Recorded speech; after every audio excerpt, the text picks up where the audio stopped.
This one got ripped wide open.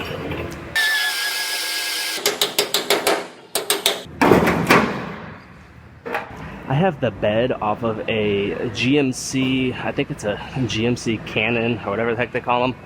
Little small truck. This one got ripped wide open on the side of the bed. So it's going to get a new bedside, which I have right here. So I'm gonna go ahead and get this one cut off.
I have this bedside all fit up, and my tailgate lines up and fits good along with the taillight.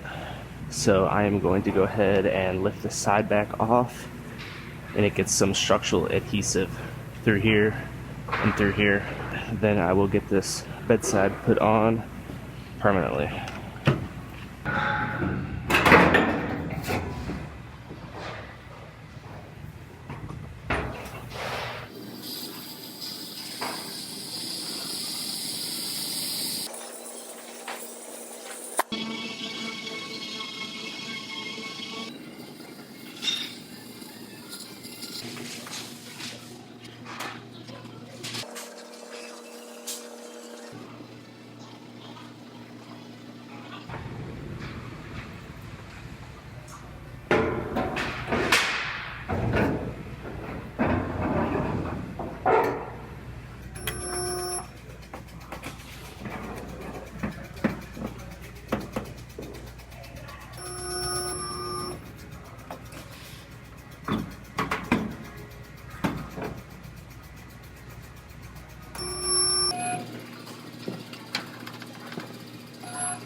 So this bedside gets a chip guard across these bottom sections, which is just a thick texture to help prevent rocks from chipping it.